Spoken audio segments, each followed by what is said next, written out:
Hello everyone, welcome to a new video. Today I will be analyzing the company of ThredUp, which is meant to go public on March 25th, 2021, which if I manage to edit and publish the video, it will be also today, the day that I publish it, but it will start trading in the NASDAQ under the ticker symbol TDUP. As always, my aim with this video will be to do an in-depth analysis on the company and kind of like summarize and put together the different aspects that I consider more important. And then of course, if you then think that this company might be a potentially good opportunity of investment, you can then go ahead and do your due diligence. But then maybe I save you some time scrolling through the SEC filing if you already see that this is not something that interests you.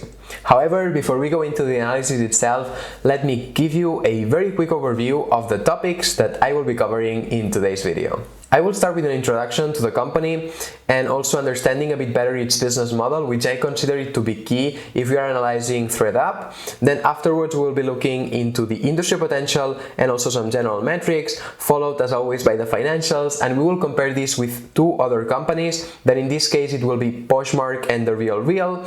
After this, we will look into the IPO price and valuation of ThredUp, and again, we will compare it then with the other competitors to see if we are getting a good deal. And finally, as always, I will be giving my personal opinion and my future plans with this stock. With that said though, and after I remind you two things, the first of which is that I'm no financial advisor, I'm just sharing here with you my thoughts, my opinions and my personal research with this company, but you should always do your own due diligence before investing in this or any stock. And secondly, I would very much appreciate it if you could give this video a like, as making this type of content takes lots of hours to make, so if you get some value out of it, it would be super awesome if you could give it a like. With that said though, as I said, let's go for it. ThredUp, in case you don't know, is a company that basically helps you get rid of your clothes while also making some additional money on top of that, which as we will see later on, it's not much. It would be similar to already existing options in the market, such as for instance eBay or Poshmark, but it has a slightly different business model that we will be discussing now.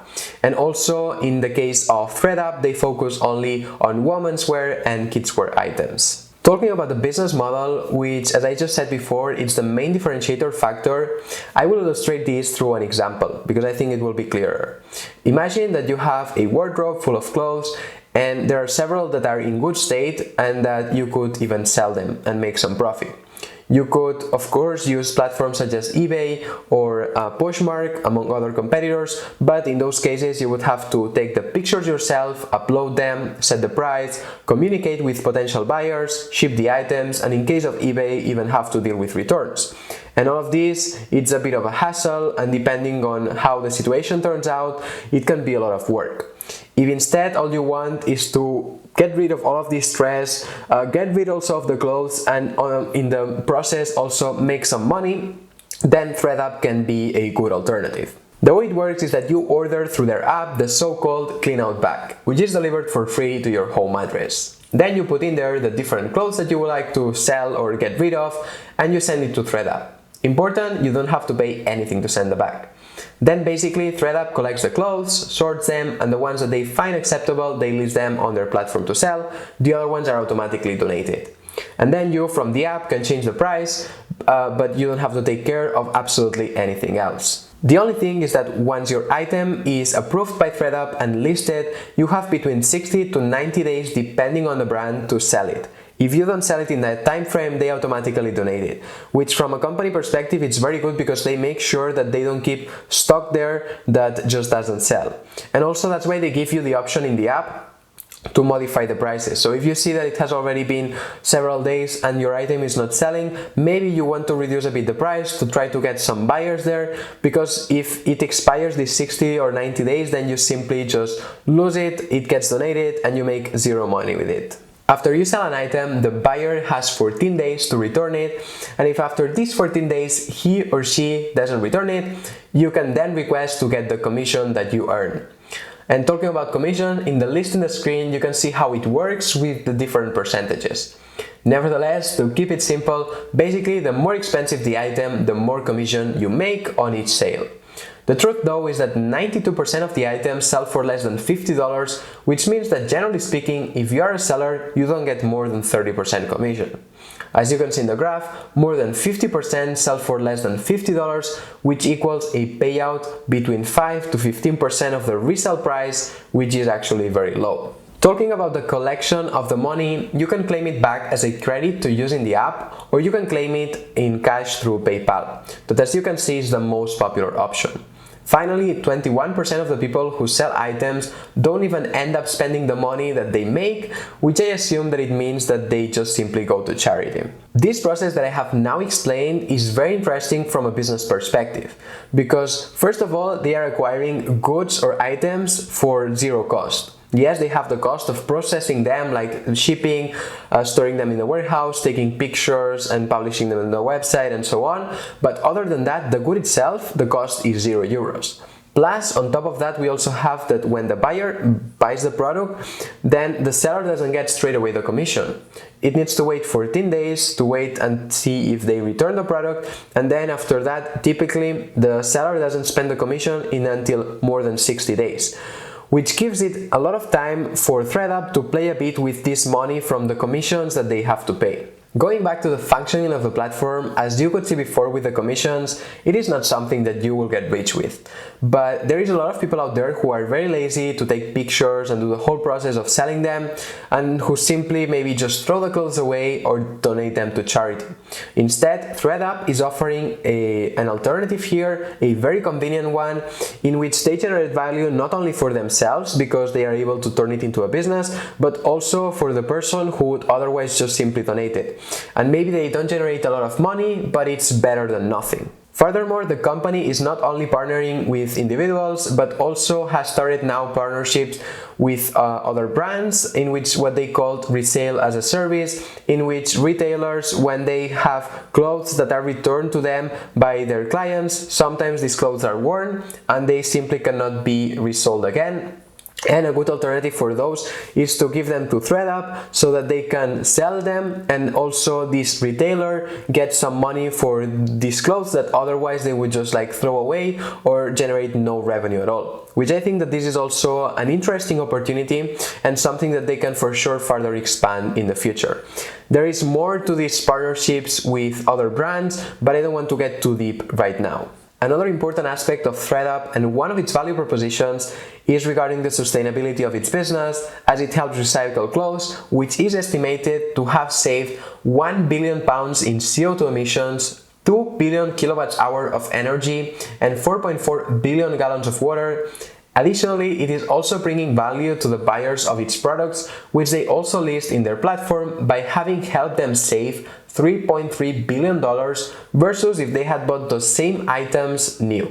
In terms of the market opportunity in front of the company, this is very large, as according to the Global Data Market Survey, the resale market is expected to grow from $7 billion in 2019 to $36 billion in 2024, representing a compound annual growth rate of 39%. Additionally, young people are adopting second-hand fashion faster than any other age group, which is also exciting as the new generation seems to be more open to it. And by the way, this is extracted again from Global Data Consumer Survey. This is from the demand side, but looking at the supply, ThredUp estimates that £16.9 billion of the total apparel thrown in the United States could be recycled and reused, which presents a massive opportunity, as so far they have only unlocked a 0.1% of this potential market opportunity. Here though, it's important to clarify that this is just what ThredUp is saying and it's not backed by any kind of study, so we need to see how real this is. And also, they are not the only players in the market. They have many other competitors and they are not alone here. But regardless of this, it is undoubtable that the industry potential is there. Now that we know how the industry is expected to perform, let's check how ThredUp has been doing so far. On it, we can see that active buyers have been increasing 48% and 24% respectively during the past years.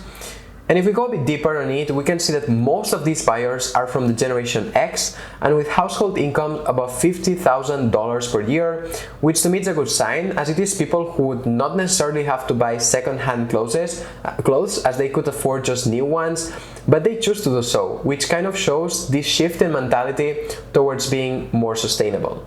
Going into the sellers, these are again mostly Generation X individuals, and here we can clearly see that most of them, the household income is above 100,000 per year. This to me is no surprise, because the more money you have, the more likely you are to spend it on clothes or things that you don't really need, and then you realize when you have them that you don't like them and that you will never wear them, and they are just there in perfect conditions. And also we need to add that these people, on top of that, since they are already making a substantial amount of money, usually they just don't want the stress of having to deal with taking the pictures and other things, and they just simply want to get rid of them. And if then on top of that they make some money from that, then even better. And I think that for this type of people, ThredUp offers a very good opportunity. Finally, to end with the general metrics, the pandemic has certainly affected the operations, and the amount of unprocessed kits have been increasing, which is not very nice for the business, as it can be a source of dissatisfaction for its clients, mostly its sellers, as remember that it's just an intermediary in between the buyers and the sellers, and they need to try to keep everyone happy. In terms of performance, we see that during 2020 they processed 5% less kits than in 2019, and this also translated into less items processed. Nevertheless, something positive is that there were more items accepted and listed in their site. They went from 49% acceptance rate to 59%, and this was largely driven by changes in the software used to determine the pieces of clothing that are acceptable to resell. Talking about this, they are focusing a lot on automating its warehouses and trying to reduce as much as possible these operational costs of moving so much clothing. And on that, they will actually leave two of its, let's say, less efficient warehouse where they are less automated, and they will move to new places. And this, according to them, should help to increase the average contribution profit margin per order from 27% to 36%. Now we know of this, and let's go into the income statement. Looking first at revenues, we see that these have been consistently increasing at 22 and 13% respectively, which is nice, but this past year they have been driven down due to the pandemic. In net income, they have been reporting losses during the past 3 years and are so far not showing any signs of achieving profitability anytime soon. And finally, in the balance sheet, they have gone from a conservative debt ratio of 48.05% in 2019 to 82.6% this past year, which is not so conservative anymore, and especially in a company that is still not generating profits. With all of this data, it is time now to compare it with the two competitors that I mentioned before, in which I selected Poshmark and The RealReal. I did so because I feel like they are more in the niche that in which ThredUp is also operating in, although they have slightly different business models. But of course, in competitors, we also have eBay, or we could even include Walmart or Amazon. Just briefly talking about the two competitors, Poshmark charges 20% commission for their services, so it's much cheaper than ThredUp, but the seller has to take the pictures and do the whole process. The only thing is that then the Poshmark helps with the sending or the shipment of the item, and you don't have to pay it yourself. And then The RealReal would be kind of a similar case. The commissions in this case are higher, so it would be a bit in between Poshmark and ThredUp, but The RealReal is focused only on luxury items. First, comparing revenues and net incomes for the three companies, we see that the highest growth is in Poshmark, followed by ThredUp. The RealReal did not grow this past year, and actually when researching the company, I saw lots of negative comments around it, especially from the seller side, because apparently when you list an item, you put the price that you want to sell it at, but the RealReal has the power, and when you sign the agreement or whatever, to deduct 20% of the price to the buyer. And essentially what people were commenting is that it's a platform just focused on the buyer, but these platforms need to remember that they are operating thanks to both sellers and buyers. And if one of these is not there, they cannot operate. So I think that maybe The RealReal is making a bit of a mistake in this side. Looking then at net incomes, all of them have had losses, except for Poshmark, which already reached profitability this past year. Now, before giving my final conclusion and takeaways, let's have a look at its IPO price and valuation, and we will of course also compare this with the two competitors, Poshmark and The RealReal, to see whether we would be getting a good deal or not. Based on the information we have out there, its IPO price should range between $12 and $14 per share. And considering the valuation and the estimated outstanding shares and taking the middle point of $15, we have that it will start trading at a price to sales ratio of 7.53, which compared to many other names in the market at the moment, it is not extremely high. But how does this compare to its main direct competitors? Well, as you can see, Poshmark is trading at a price to sales ratio of 11.3 and The RealReal at 6.34. After having seen many different aspects of the company, it is time now for me to give my opinion on it. Personally, I think that the business of ThredUp is interesting and it's one that is certainly providing value. They have found a certain opportunity in the market and they are benefiting from it. It of course provides value to the sellers because they are able to capitalize, even if it's very little, on the clothes that they no longer use, and of course the buyers because they can get very nice clothes or that are still in good state at discounted rates. However, something that I think ThredUp has in disadvantage to other platforms such as, for instance, eBay, Poshmark, or even going outside of, let's say, the apparel industry or more like items, even Airbnb, in which people can really build a business around the platform. I feel like this is not the case with ThredUp, and they are mostly targeting just people who are lazy and they don't want to make the effort of, let's say, listing the items and dealing with sellers and so on, which of course there is an opportunity out there, but I feel like sometimes when there's a business that can be built around the brand, it has higher potential of growth. In terms of scalability, while its competitors like Poshmark or eBay just provide the platform and essentially the environment where buyers and sellers connect, they don't need any warehouses to operate. It is much easier for them to expand outside the US, like internationally and so on. Instead, in the case of ThredUp, they need warehouses where they can receive all of these goods and then process them. And of course, this is much more capital intensive. And of course, in terms of scalability, it's much slower because you need people, you need like warehouses to process all of this. And this is of course going against ThredUp. Then looking at the two competitors, I would probably not put my money in The RealReal, given what we have read, and also just looking at the general metrics in terms of that the revenue is declining, the net losses are every time higher. And instead, I would probably go from these three with Poshmark, that is having nice revenue growth. They already achieved profitability and the business is very scalable, which is something that maybe ThredUp is a bit lacking on. Based on all of this, I will not be investing in its IPO, although I must say that I really enjoyed researching the company and I think that it has an interesting business model. However, I'm certainly not the customer of its business, which it has nothing to do whether I want to invest, but often it helps and it makes you feel more comfortable with something. I'm somebody who tries to not buy clothes that I don't need, and then I usually don't also buy clothes online. I hardly ever buy clothes anyway. So yeah, maybe because of that I don't see so much the potential in it, but also even if I had clothes that were in good condition and I wanted to sell them, I would probably lean towards Poshmark and trying to get more margin for myself because I don't mind doing the work. So maybe also in this side, I would not go for the ThredUp option.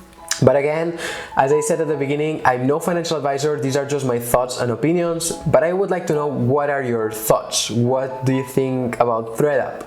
Will you be investing in its IPO? Please let me know in the comments below. If you enjoyed the video, then don't forget to give it a like, subscribe to the channel if you're not yet subscribed, and as always, see you next time.